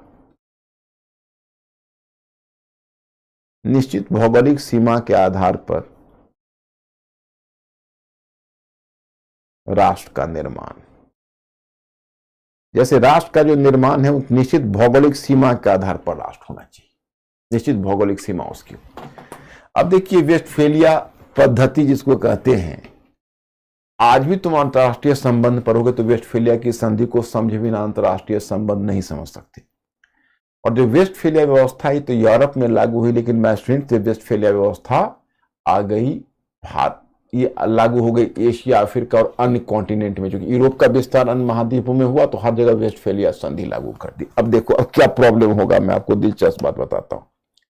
जैसे यूरोप में एक निश्चित भौगोलिक सीमा के आधार पर राष्ट्र बने, तो यूरोप का क्षेत्र तो तुम देखो धीरे धीरे अलग राष्ट्र बनने लगे, उनका बॉर्डर सेटल हो गया, यूरोप में बॉर्डर सेटल हो गया, अमेरिका का ही बॉर्डर सेटल हो गया। अब एशिया अफ्रीका का जो वास्ट रीजन था, वो एशिया और विशेषकर अफ्रीका का, उनकी बेसिक पहचान जनजाति थी। वहां पर क्या हुआ, जब यूरोपीय देश गए एशिया और अफ्रीका को कोलोनाइज किया तो एक निश्चित भौगोलिक सीमा के आधार पर राष्ट्र की सरहदें खींच दी, और वहां के लोग एक निश्चित भौगोलिक सीमा के आधार पर राष्ट्र में रहने के आदि नहीं थे। अब देखिए आप मध्यकाल आप पढ़ोगे आगे मेरे साथ, लेकिन इससे पहले भी अगर आपने पढ़ा होगा तो जरा गौर करिए, कभी भी आपने देखा है ऐसा कि मुगल काल में या सल्तनत काल में या प्राचीन काल में मौर्य के समय भौगोलिक सीमा को स्पष्ट करने के लिए युद्ध हो रहा हो? नहीं, ये अंडरस्टैंडिंग से चलती थी। कभी आप 100-200 मील आप बढ़ जाते हो, कभी 100-200 मील वो बढ़ जाते नहीं, एक निश्चित भौगोलिक सीमा के आधार पर राष्ट्र हो, ऐसी अवधारणा हमारे यहां नहीं थी। और अफ्रीका में तो और ही बुरी स्थिति, अफ्रीका में क्या था, अलग अलग जनजाति थी। तो जब राष्ट्र की सरहदें खींची, आप अफ्रीका का मैप अभी भी देखोगे तो सीधी खींची हुई, जैसे लगता है कोई स्केल पर लेकर उसको सीधा खींच दिया। मैं बताऊंगा आपको, मैं बताऊंगा यह हुआ है 19वीं सदी में। और 19वीं सदी में बर्लिन कांग्रेस एक हुआ, आगे चर्चा करूंगा। वहां पर बैठकर यूरोप के जो कुछ महत्वाकांक्षी सरकारें थी, जिसमें सबसे पहले तो जर्मनी में बिस्मार्क था, उसने मैप लिया अफ्रीका का और पेपर पेंसिल से यहीं पर खींच दिया कि कौन सा पार्ट किस देश को मिलेगा। वहां जो सरहदें खींची तो क्या हुआ कि एक जनजाति दो राष्ट्रों की सीमा में बट गई, ऐसा भी हुआ। और ऐसा भी हुआ कि दो शत्रु जनजाति एक ही राष्ट्र की सीमा में आ गए, दोनों एक दूसरे के शत्रु थे। तो अधिकांश अफ्रीकी देशों में गृहयुद्ध की समस्या आ गई। अब देखो एक निश्चित भौगोलिक सीमा में मैकमोहन लाइन पर हम चीन के साथ फंस गए, अफगानिस्तान और पाकिस्तान डुअल लाइन पर फंसा हुआ है। तो क्या है कि जब वेस्टफेलिया की पद्धति का जब अन्य महाद्वीपों में विस्तार किया, एक निश्चित भौगोलिक सीमा पर आधारित जब राष्ट्र आया, तो अन्य महाद्वीपों में तो समस्या आ जाएगी, जो आप अंतर्राष्ट्रीय संबंधों में देखोगे। तो ये हुआ वेस्टफेलिया पद्धति और वेस्टफेलिया व्यवस्था। बातें तो थोड़ी जटिल है मैस्ट्रिन, लेकिन बहुत इंटरेस्टिंग है, आपको अंतर्राष्ट्रीय संबंधों को समझने में बहुत सुविधा होगी। अब आप हमें ओके करो तो फिर मैं आगे बढ़ूंगा। तो आप पहले mister Ankur ask my students कि वेस्टफेलिया पद्धति समझ गए, तो मैं आपका पहले उत्तर का प्रतीक्षा करूंगा। मैं चाहूंगा कि हम लोग के बीच कम्युनिकेटिव हो, मैं विजुअलाइज कर रहा हूं, आप लोग बैठे हुए हो, सुन रहे हो, समझ रहे हो। तो आप अगर थोड़ा सा हिंट करोगे तो मेरे लिए अच्छा रहेगा।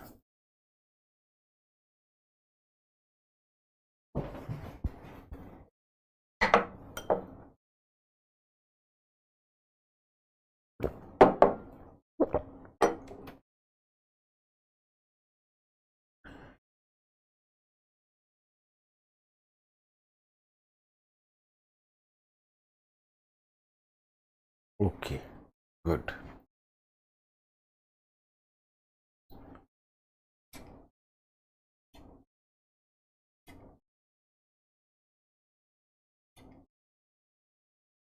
अब यहां पर आपको एक क्वेश्चन दिया हुआ है, वेस्टफेलिया की संधि यूरोपीय राजनीति को एक नई दिशा दी, वही जो मैंने दिया हुआ है उसी का उत्तर हाइपोथेटिकल क्वेश्चन है। इसका उत्तर बिल्कुल स्पष्ट है, केवल आप लोग इसको पढ़ लेना, बस इसको पढ़ लेना एक बार, आपको दिक्कत नहीं होगी। या कहो तो मैं पढ़ के बता दूं, फायदा नहीं है।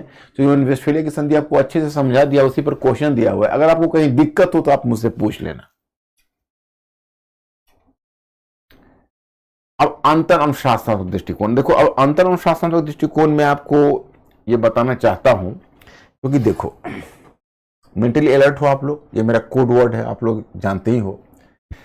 हम जानबूझ के आपको अंतर अनुशासनात्मक दृष्टिकोण देते रहना चाहेंगे, आपको डेवलप करवाना चाहेंगे, ताकि आप विश्व इतिहास समाप्त करो तो आपको अंतर्राष्ट्रीय संबंधों की समझ भी हो जाए। वेस्टफेलिया की संधि भूलना नहीं है, ये अंतर्राष्ट्रीय संबंधों को समझने में आपको फायदा पहुंचाएगा। और अंतर्राष्ट्रीय अर्थव्यवस्था के विकास का ज्ञान हो, आपको संविधानवाद के उत्थान का ज्ञान हो, तो इन सारी चीजों का ज्ञान आपको मिले, इसलिए हम आपको अंतर अनुशासनात्मक दृष्टिकोण जरूर बताते चलेंगे। तो देखिए अब इसमें क्या है, यहां पर आपको सूचना मिलती है कि जिसे हम ग्लोबल अर्थव्यवस्था के नाम से जानते हैं, उसका आरंभिक विकास इसी काल में देखने को मिलता है। इसे वाणिज्यवाद के रूप में देखा जाता है। देखा, यूरोपीय शासकों ने अमेरिकी महाद्वीप से लेकर पूर्वी एशिया और दक्षिण पूर्व एशिया तक अपने उपनिवेश स्थापित किए। इस प्रकार उसने ग्लोबल अर्थव्यवस्था कायम हुई। जिसे हम वाणिज्यवाद के नाम से जानते हैं, वो एक आर्थिक दर्शन भी, उसके अनुसार अंतर्राष्ट्रीय देखिए क्या है। अभी तक तो वाणिज्यवाद आपने राजतंत्र के पॉइंट ऑफ व्यू से देखा, अब मैं आपको बता रहा हूं क्या है वाणिज्यवाद।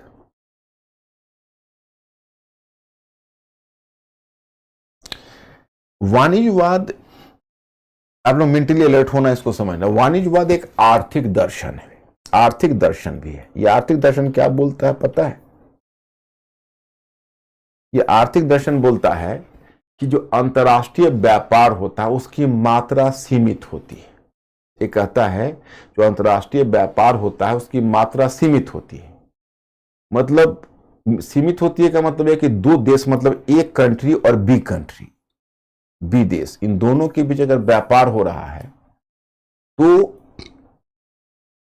व्यापार संतुलन किसी एक के पक्ष में जा सकता है। मतलब एक का फायदा होगा तो दूसरे को घाटा होगा। मतलब दोनों को, दोनों कंटेंडर को, तो जो व्यापार में एक को फायदा होगा तो दूसरा को घाटा होगा। माने एक को बैलेंस ऑफ जो ट्रेड है वो एक के फेवर में जाएगा। व्यापार संतुलन एक किसी के पक्ष में रहेगा, दूसरे के विपक्ष में चला जाएगा। इसका कहना था कि इसलिए उस राष्ट्र को चाहिए कि वह कृत्रिम तरीकों का इस्तेमाल करके, कृत्रिम उपायों का सहारा लेकर व्यापार संतुलन अपने पक्ष में करने का प्रयास करे। मतलब उसका कहना था कि सभी राष्ट्र को चाहिए कि वह कुछ कृत्रिम उपायों का सहारा लेकर व्यापार संतुलन अपने पक्ष में करने का प्रयास करे। अगर वह ऐसा नहीं करता है तो व्यापार संतुलन उसके उसके व्यापार संतुलन उसके प्रतिद्वंदी के पक्ष में चला जाएगा। अब देखो कितना खतरनाक आर्थिक दर्शन है। जैसे आप यह कहोगे, अच्छा हाँ, तो क्या समाधान क्या बताता है कि उसको क्या कृत्रिम उपाय करना चाहिए? तो कहता है उसको चाहिए अपने निर्यात को बढ़ाए और आयात में कटौती करे, तो व्यापार संतुलन स्वयं उसके पक्ष में आ जाएगा। लेकिन मैं स्टूडेंट्स आप ही बताइए, ये कितना खतरनाक आर्थिक दर्शन है। अगर सभी राष्ट्र यही चाहेंगे कि हम निर्यात करें और आयात में कटौती करें तो अंतर्राष्ट्रीय व्यापार कैसे चलेगा? अंतर्राष्ट्रीय व्यापार ठप पड़ जाएगा। ये तो बहुत खतरनाक आर्थिक दर्शन है। आगे एडम स्मिथ इसका खंडन करेगा। मैं आपको प्रबोधन में एक आर्थिक चिंतक का नाम बताऊंगा, उस आर्थिक चिंतक का नाम होगा एडम स्मिथ। एडम स्मिथ इसका खंडन करेगा, वो कहेगा नहीं नहीं ऐसा नहीं है। अगर अंतर्राष्ट्रीय व्यापार में एक को लाभ मिलता और दूसरे की हानि होती, उसका कहना था अगर अंतर्राष्ट्रीय व्यापार में एक को लाभ मिलता और दूसरे की हानि होती दूसरे को, तो इसका बहुत बड़ा खामियाजा भुगतना पड़ सकता था। उसका कहना था अगर अंतर्राष्ट्रीय व्यापार में एक को लाभ मिलता और दूसरे को हानि होती तो जाहिर है कि जिसको हानि होगी वो अंतर्राष्ट्रीय व्यापार से निकल जाएगा, और अगर व्यापार अंतर्राष्ट्रीय व्यापार से वो निकल जाएगा तो दूसरे को भी हानि हो जाएगी। अब आपके साथ कोई व्यापार ही नहीं करेगा। जैसे हमको घाटा लगातार हो रहा है तो हम कहें ठीक है गुड बाय, हमको नहीं करना व्यापार, तो फिर आपको लाभ कैसे मिलेगा? तो मतलब एडम स्मिथ इसका खंडन करेगा, वो कहेगा कि नहीं, अंतर्राष्ट्रीय व्यापार में सभी को लाभ मिलता है, आप कृत्रिम उपायों का सहारा नहीं लीजिए। लेकिन वो आगे का आगे बताएंगे, दो दर्शन उलझ जाएगा। फिलहाल इतना जानो कि वाणिज्यवाद एक बड़ा खतरनाक आर्थिक दर्शन है। वो कहता है कि अंतर्राष्ट्रीय व्यापार में एक पक्ष के पक्ष में व्यापार का संतुलन होता है, दूसरे को घाटा होता है। इसलिए आपको चाहिए कि आप कृत्रिम उपायों का सहारा लीजिए और अपने संतुलन को अपने पक्ष में लाइए। कृत्रिम उपाय क्या है? तो आप निर्यात को बढ़ाइए और आयात में कटौती करिए। यही आर्थिक दर्शन है। एडम स्मिथ इसका खंडन करेगा, जो आप प्रतीक्षा करिए एडम स्मिथ के लिए प्रबोधन में। अब इतना आप हमें ओके कर दीजिए तो मैं फिर आगे बढ़ जाता हूं। वाणिज्यवाद का खतरनाक आर्थिक दर्शन आप समझ पाए या नहीं? अंकुर मेरे स्टूडेंट से पूछो, अब ये वाणिज्यवाद का खतरनाक आर्थिक दर्शन समझ पाए या नहीं?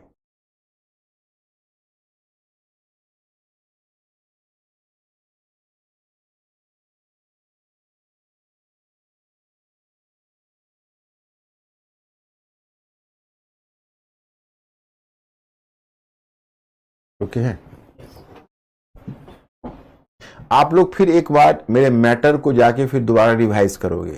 क्लास करने के बाद मैटर को अवश्य रिवाइज करना है, ध्यान रहे। आप लोग किसी बुक वगैरह कुछ भी पढ़ने का भी एकदम अपने आप पर कंट्रोल रखो, मत करो। यूरोपीय संस्कृति में परिवर्तन के यूरोप में आधुनिकता को प्रोत्साहन। अब देखो यूरोपीय संस्कृति में परिवर्तन कैसे होगा? मानववाद, व्यक्तिवाद और धर्मनिरपेक्षता, ये तीनों पुनर्जागरण से आया है। आपको याद है, मानववाद, व्यक्तिवाद, धर्मनिरपेक्षता पुनर्जागरण में समझा चुका हूं। यूरोपीय समाज को अन्य समाजों से पृथक कर दिया। धर्म का प्रभाव कम होने एवं धर्मनिरपेक्षता के विकास के कारण यूरोप में स्वतंत्र चिंतन का प्रोत्साहन मिला। इस प्रकार यूरोप अन्य महाद्वीपों को पीछे छोड़ता हुआ आगे निकल गया, स्वतंत्र चिंतन मिला। अब देखो इसी काल में यूरोप अन्य महाद्वीपों को पीछे छोड़ते हुए आगे निकल जाएगा। एक समय था कि चीन संसाधन और तकनीक में यूरोप से आगे था। एक समय था, पता है, मैंने मॉडर्न हिस्ट्री ही बताया है कि चीन संसाधन में और तकनीकी में यूरोप से कहीं आगे था। परंतु जब चीन यूरोप से पिछड़ता चला गया, अब चीन पिछड़ता चला जाएगा। इसका कारण हो सकता है यूरोपीय देशों को अमेरिकी महाद्वीप का संसाधन प्राप्त होना। अब अमेरिकी महाद्वीप, अब दूसरे के सिर पर नारियल फोड़ना है।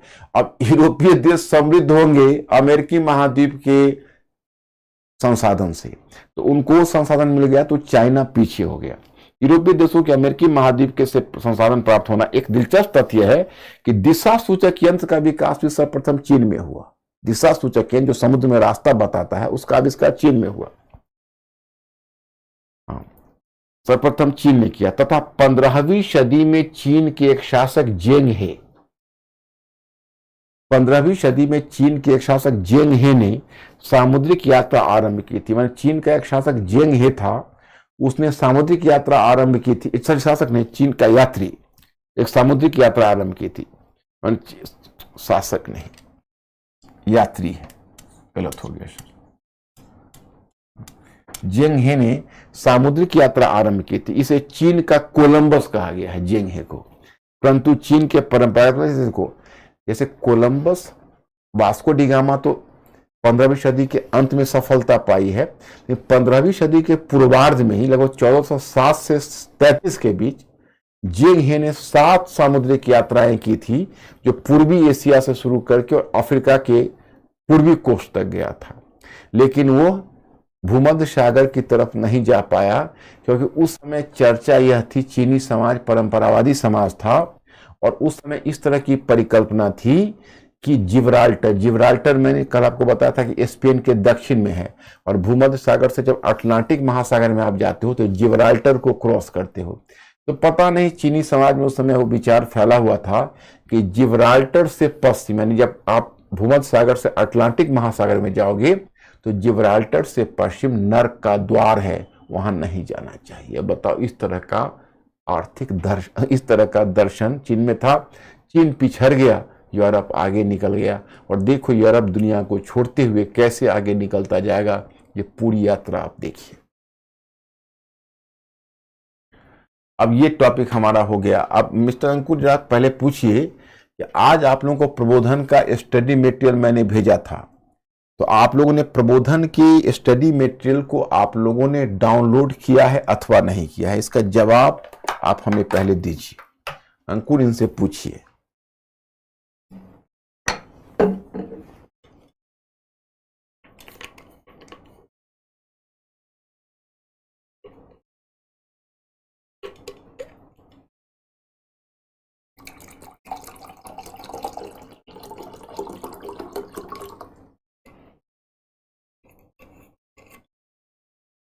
कुछ यस कह रहे हैं सर। आज आप लोग प्रबोधन का स्टडी मटेरियल मैं आपको दिखा देता हूं। आज मैंने आपको क्या भेजा है। विश्व इतिहास खंड 2 में आप चले आए।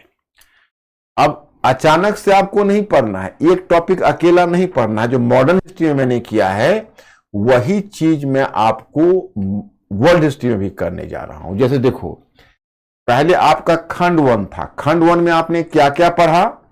एंशिएंट प्राचीन विश्व, मध्यकालीन विश्व और आधुनिक विश्व। अब आप आ गए खंड 2 में। खंड 2 में हमने कौन कौन सा टॉपिक रखा हुआ है? प्रबोधन, अमेरिकी क्रांति एवं से अमेरिकी गृहयुद्ध। वैसे देखो, ये टॉपिक प्रबोधन से अमेरिकी क्रांति जुड़ती है, अमेरिकी क्रांति से फ्रांस की क्रांति जुड़ती है। लेकिन जब हम अमेरिकी क्रांति कर रहे होंगे तो अमेरिकी क्रांति का अगर एक चरण अमेरिका में गृहयुद्ध भी है, उसको भी उसी समय निपटा देंगे। और फिर फ्रांस की क्रांति से आ जाएगी 19वीं सदी में उदारवाद तथा राष्ट्रवाद का प्रसार एवं यूरोप पर उनका प्रभाव। मतलब 19वीं सदी में उदारवाद और राष्ट्रवाद का कैसे प्रसार हुआ और यूरोप पर उनका क्या प्रभाव हुआ, उस टॉपिक पर आ जाओगे। तो खंड 2 के सभी टॉपिक परस्पर संबद्ध हैं। आप समग्रता में ही परिवर्तन को रेखांकित कर सकते हैं। इन्हें पढ़ते हुए आप निम्नलिखित तथ्यों को रेखांकित कर सकेंगे। अब क्या क्या आप रेखांकित कर सकेंगे? प्रबोधन के माध्यम से मध्य वर्ग की महत्वाकांक्षा व्यक्त होती है, यह आप पहले समझेंगे। फिर अमेरिकी क्रांति एवं फ्रांस की क्रांति उस महत्वाकांक्षा के क्रियान्वयन के क्रम में घटित हुई तथा इनके कारण यूरोप में अनेक परिवर्तनों का सूत्रपात हुआ। अमेरिकी क्रांति और फ्रांस की क्रांति। नेपोलियन की पराजय 1815 ईस्वी के पश्चात वियना कांग्रेस ने फ्रांस की क्रांति, वियना कांग्रेस फ्रांस की क्रांति के विचारों को दबाने तथा इतिहास की धारा को पीछे मोड़ने का प्रयास किया, परंतु वह विफल हो गई तथा उदारवाद एवं राष्ट्रवाद जैसी विचारधाराएं संपूर्ण 19वीं सदी यूरोप में क्रांति और बदलाव लाती रही।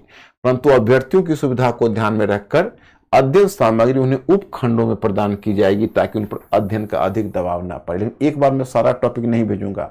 सबसे पहले आज मैंने भेजा है प्रबोधन, फिर मैं भेजूंगा अमेरिकी क्रांति। अब उपखंड प्रथम है, खंड 2 का उपखंड प्रथम है प्रबोधन, ध्यान रहे।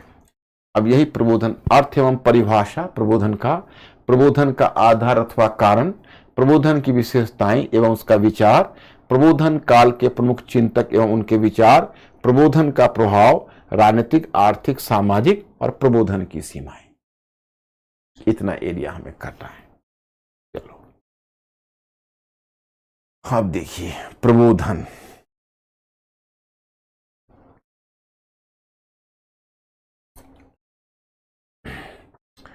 आप लोग डाउनलोड नहीं किए, हमें एक दिन पहले हमारे पास देखो अध्ययन सामग्री अगर थोड़ा पहले मैं भेज देता, लेकिन मुझे लगता है कि पहले भेज दूंगा तो पीछे वाले पर से आपका ध्यान हट जाएगा और हो सकता है कि आप उस टॉपिक को अधूरा छोड़कर दूसरे टॉपिक में घुस जाए। तो इसलिए मैं आपके पूरे अध्ययन पर अपना ध्यान रखना चाहता हूं, क्वेश्चन राइटिंग भी सिखाना चाहता हूं। आप लोगों से एक ही रिक्वेस्ट है कि जिस इंटेंसिटी से मैं आपको कन्वे कर रहा हूं उसी इंटेंसिटी से आप लोग भी सजग रहिएगा।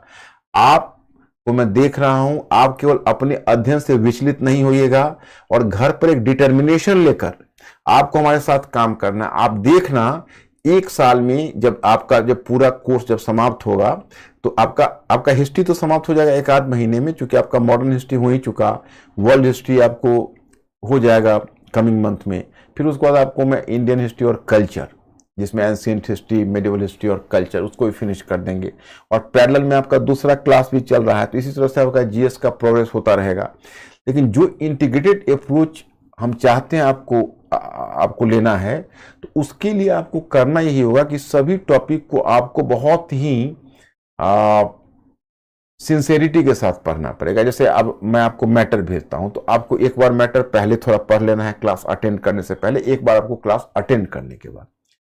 और फिर जैसे जीएस के विभिन्न खंड है, जैसे ज्योग्राफी है तो उसको हिस्ट्री से लिंक करिए, इसी तरह से सारे पार्ट को एक दूसरे से लिंक करिए। फिर आप धीरे धीरे देखेंगे कि आपको यहाँ का कोर्स समाप्त होते होते तक आपको फिर अच्छी समझ डेवलप हो जाएगी। ओके, तो आप ध्यान रहे कि पूरी जनरल स्टडीज से आपको लाभ उठाना है। और वो तभी होगा कि आप लोग घर पर एक दिन भी, जब तक क्लास चल रहा है कोई भी क्लास, तब तक एक दिन भी आपको घर पर टाइम को स्पॉइल नहीं करना है। टाइम को बिल्कुल से रचनात्मक उपयोग करना है, यही ध्यान करिए। और क्योंकि जाहिर है कि आपको इतनी सारी सुविधाएं सबको दी जा रही है, लेकिन उससे कितना लाभान्वित आप होते हो वो डिपेंड करता है कितना सिंसियरली आप रिवाइज वर्क करते हो, है ना। तो आप उसको ध्यान रखना जरा सा। तो अब देखो, पहले मैं आपको बताता हूं, इस शब्द प्रबोधन को देख के आपको घबराहट होगी, भाई प्रबोधन है क्या।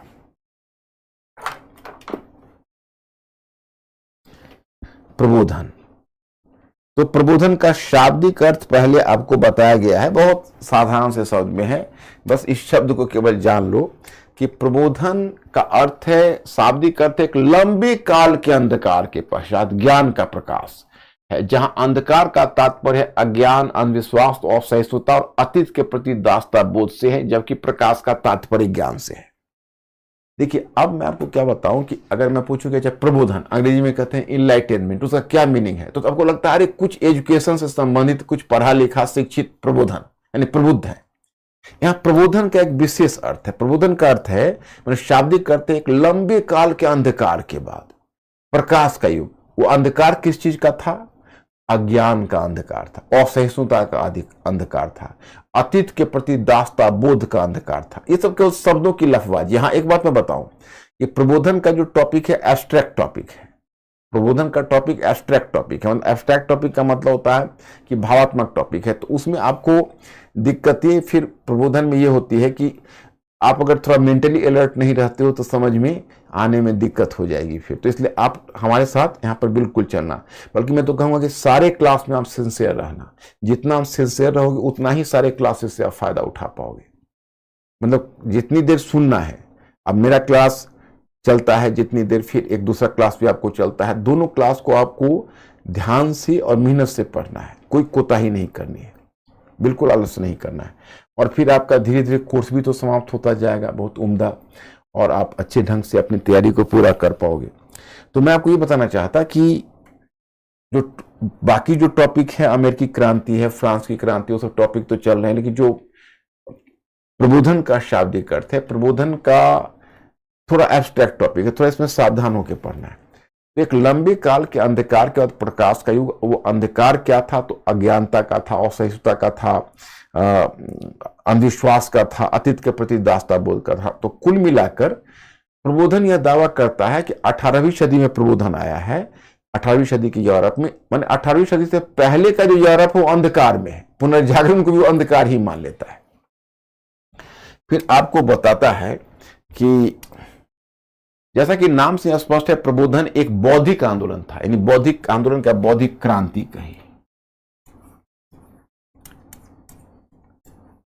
एक बौद्धिक क्रांति थी। परंतु इस बौद्धिक आंदोलन का यानी बौद्धिक क्रांति का एक मजबूत भौतिक आधार था। बदलते हुए वर्ग समीकरण ने प्रबोधन का सामाजिक आधार निर्मित किया। वस्तुतः 14वीं सदी से 18वीं सदी के बीच के काल में यूरोप परिवर्तनों की प्रक्रिया से गुजरता रहा था। इसके परिणाम स्वरूप 18वीं सदी में शक्ति के दो केंद्र उभर कर आए। एक था निरंकुश राजतंत्र, दूसरा था महत्वाकांक्षी मध्यवर्ग। अब तक मध्यवर्ग ने राजतंत्र का साथ दिया था, परंतु 18वीं सदी तक, मैं इसको समझा देता हूं, बहुत आसान है। देखो, अब तक आपने क्या पढ़ा? हमने अब तक पार्ट फर्स्ट में आपको पढ़ाया है 14वीं सदी से। मैं पहले बताता हूं प्रबोधन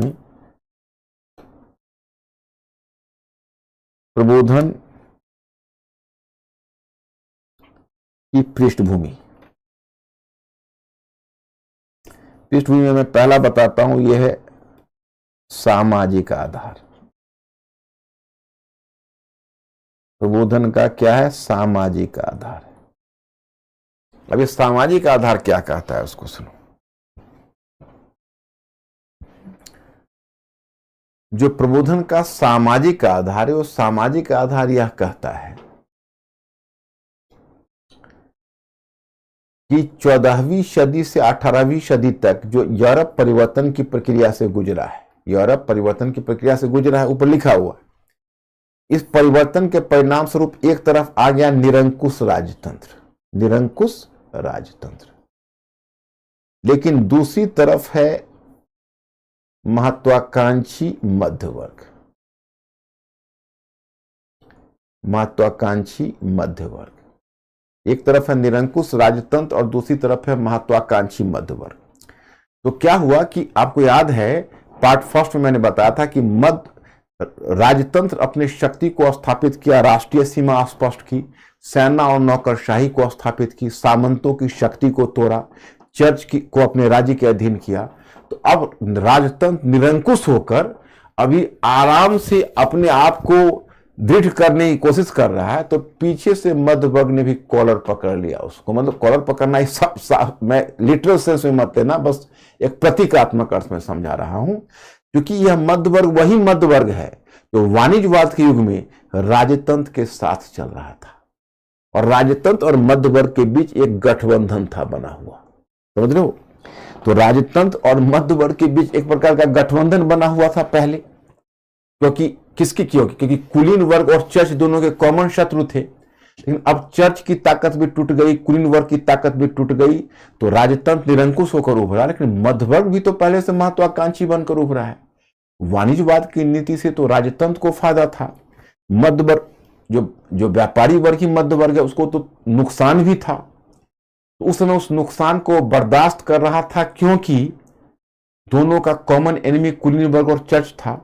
अब मध्य वर्ग भी पहले से ताकतवर बनकर उभरा, तो उसने राजतंत्र का कॉलर पकड़ा, कहा हमें भी शक्ति में भागीदारी चाहिए, अकेला नहीं खाने दूंगा। मतलब कुल मिलाकर मध्य वर्ग ने अपने पावर को असर्ट किया। तो मध्य वर्ग जिस समय अपने पावर को असर्ट किया, महत्वाकांक्षी मध्य वर्ग, तो राजतंत्र ने सोचा कि अरे ये तो अब हमारे लिए ही खतरा हो गया। तो राजतंत्र ने देखा कि चलो कुलीन वर्ग एक राजनीतिक शक्ति के रूप में सामंतों का पतन हो चुका है, कुलीन वर्ग का पतन हो चुका है, और चर्च भी अब अधीन हो चुका है, तो उनसे तो हमें कोई खतरा है नहीं। तो निरंकुश राजतंत्र ने क्या किया, फिर उसी कुलीन वर्ग और चर्च के साथ गठबंधन स्थापित कर लिया, कुलीन वर्ग के साथ और चर्च के साथ मिलकर एक गठबंधन स्थापित कर लिया। मतलब जो निरंकुश राजतंत्र है वह कुलीन वर्ग और चर्च के साथ मिलकर एक फिर अलायंस स्थापित कर लिया। कुछ उसी तरह की बात है कि कई बार क्या होता है कि जब दो भाइयों के बीच लड़ाई होती है, प्रॉपर्टी विवाद होता है, तो अपने प्रॉपर्टी को पाने के लिए एक भाई पड़ोसी की सहायता लेता है।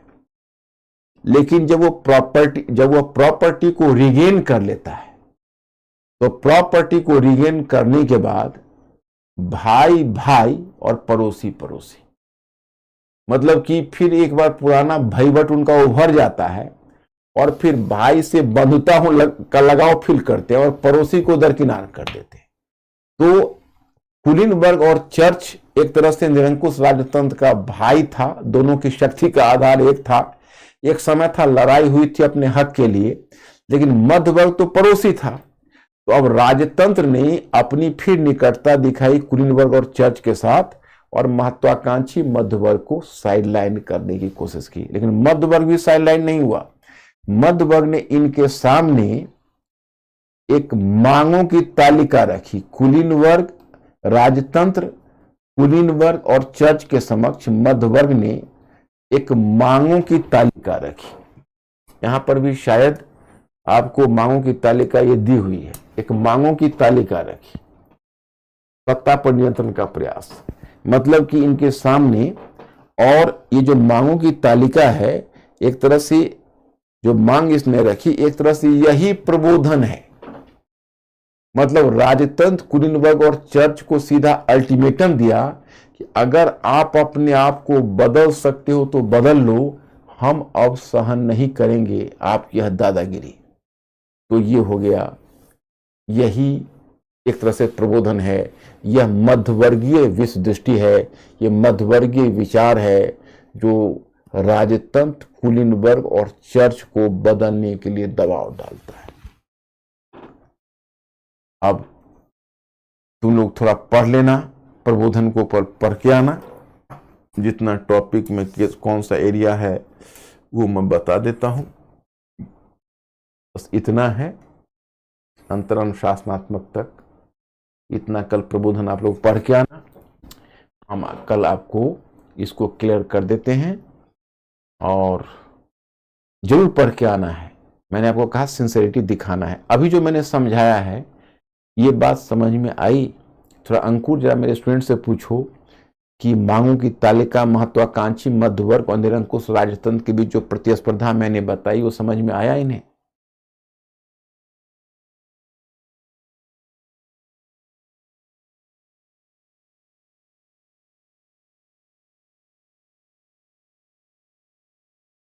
या अंकुर?